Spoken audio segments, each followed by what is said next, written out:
Well, hi, everybody. Welcome to Preservice Chat. I think Merry Christmas is appropriate at this point. I hope things are going well for you in this season. Today, it's my privilege to have Susan Howard with me. Welcome, Susan.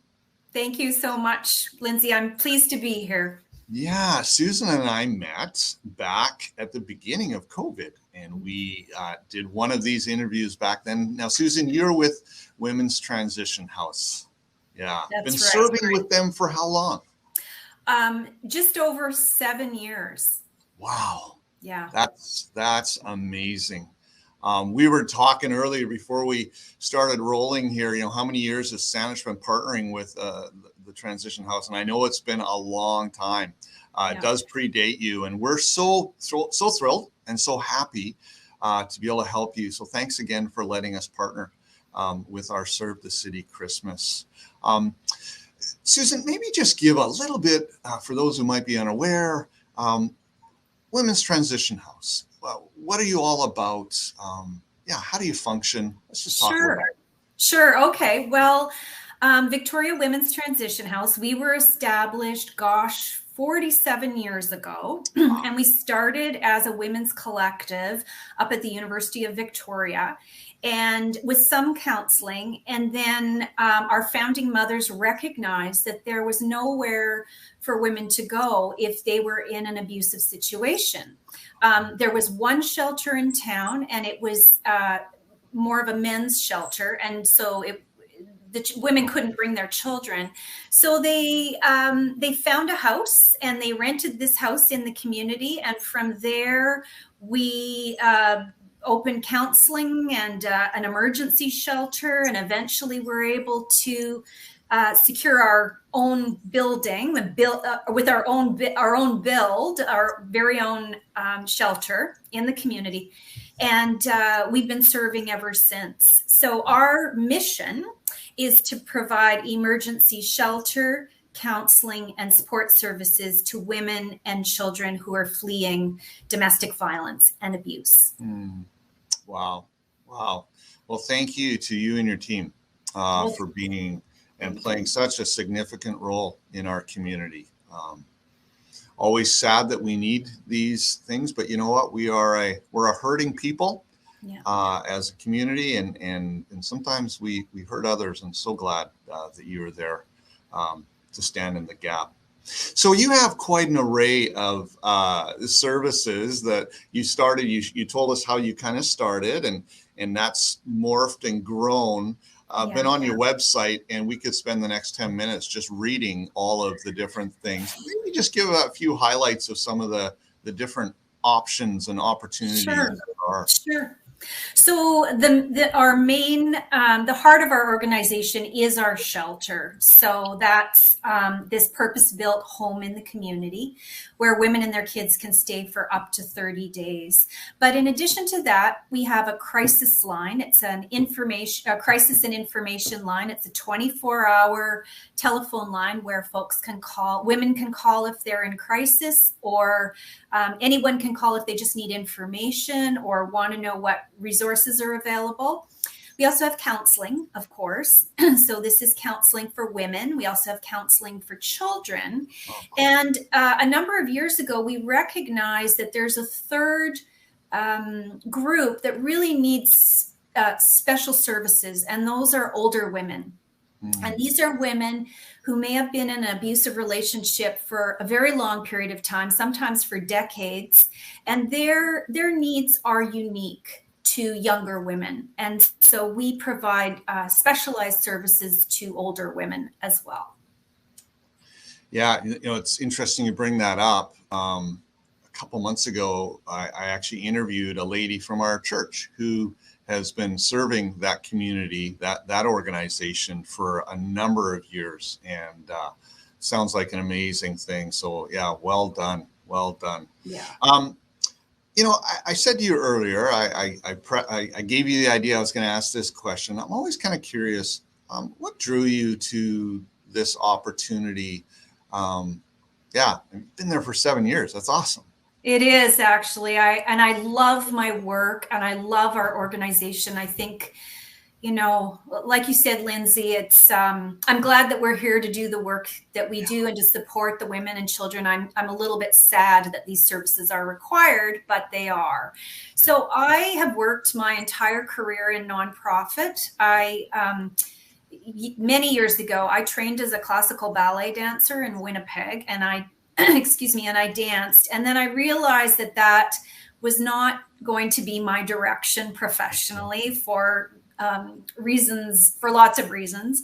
So I pursued nonprofit income development in the arts. And then about 7 or 8 years ago, I just needed a change. I love the arts, and I'm still involved in the performing arts as an audience member and a supporter, not as a performer.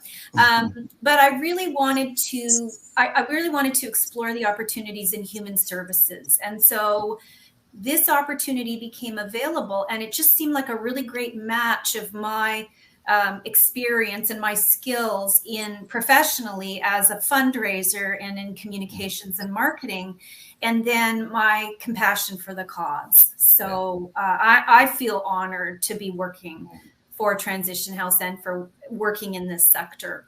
Yeah. Wow. That's cool. That's really great. So what would you consider, or how do you consider, or what do you look at as sort of wins, if you like? I know, obviously, not talking names or anything, but some of the maybe stories, a couple of stories of, you know, this was just so rewarding. Yeah.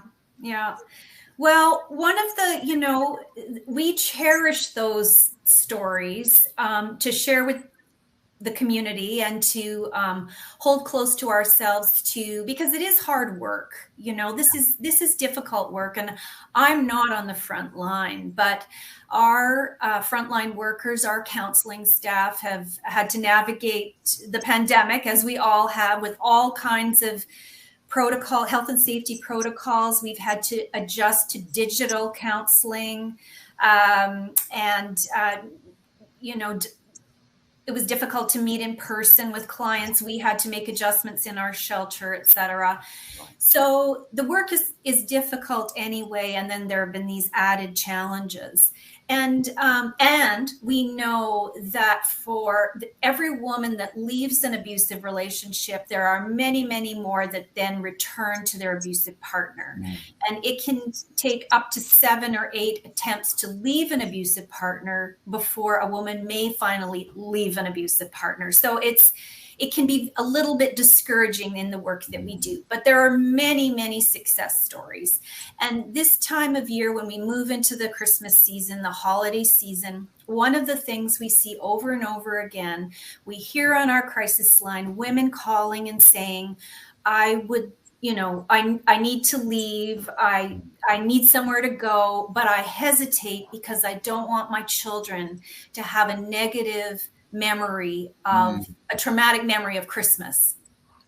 But the thing is that we've discovered, and I'm sure our counseling staff has known this all along, but I've discovered that in fact, when a woman does come to the shelter leading up to the holidays and through the holiday season and stays with us over Christmas, they often express, and their children will say, that it is the best Christmas they've ever had.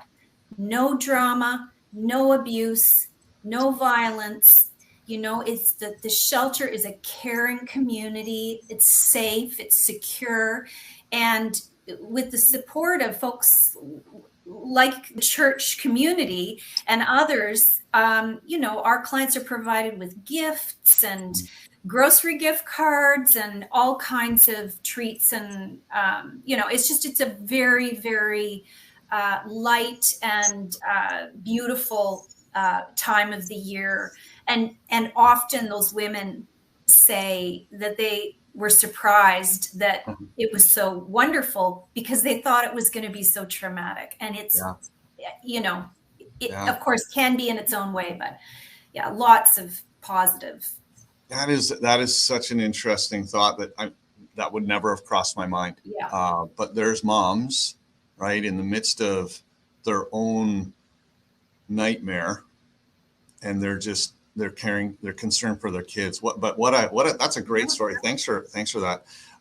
So yeah, COVID, you've had to pivot, I know. do all of these things. And you guys have done it well. So you've been able to continue to serve throughout the pandemic. I'm expecting probably the calls have increased. Is that fair to say? Or it's totally true. I did an analysis on our calls from last year, and we had a 32% increase in the number of calls. Oh my. So we had over 3,100 inquiries in the course of the year. And the other thing about the calls is that they're not short conversations. Yeah. These are these are typically quite lengthy conversations.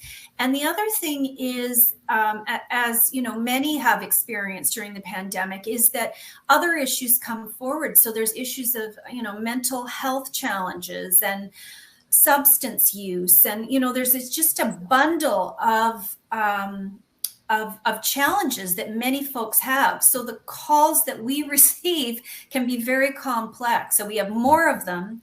They're longer in duration and they're more complex. So we've really had to double down and provide additional support for our staff so that they can stay healthy and, focus on clients and be helpful. Wow. That's amazing. 32% increase. Well, we are so grateful and thankful that we've been able to partner with you. This year, even though we're not having as many people in our services and stuff, but people are watching online. Like our Serve the City, we've partnered with a number of organizations. They've just gobbled up the opportunities to serve. And we're so grateful and thankful that we can partner with you. And I was actually at one of our campuses recently, Susan, and a woman came in and she had a couple of garbage bags full of these beautiful quilts. And she just goes, I don't know what to do with them. And so Shyla, who you've probably been in contact with, was able to help her. And I believe they were taken to, your house there. And the people just continue to want to give and serve. And so I guess this last question I want to ask you is, if people weren't able to help out with our Serve the City because everything went, how might they discover other ways they can help and serve you guys? Well, thank you for asking that. That's a great question. There's a couple of things. We are reigniting our volunteer program. We've had volunteers helping us a little bit through the early part. Well, we had to sort of halt our volunteer program and not have volunteers go into our shelter for the first part of the pandemic. But we're slowly reintroducing volunteers back into our services and our programs. We are starting to look for more volunteers. So if folks are interested, they should check out our website. It's transitionhouse.net. And then there's a tab on there about volunteering. The other thing we're always looking for is gift cards that we can pass along to our clients. Everything grocery gift cards are awesome. When a woman leaves our shelter, she frequently doesn't have a lot, if anything. And so a grocery gift card would give her the ability to buy food for her family. And those are a couple of ways right now that folks could get involved. Well, Susan, I told you this would go fast. Thank you so much for being with us, for sharing the story, for opening up a window of possible future opportunity for volunteering. SBC, thank you for how you've stepped forward over the years and this year again with Women's Transition House. Be in prayer for them. And if you're wanting to maybe volunteer in other ways, hit their website and see what you can do. Susan, thank you. Merry Christmas. Merry Christmas. Thank you all. Really appreciate the support. Bye, everybody.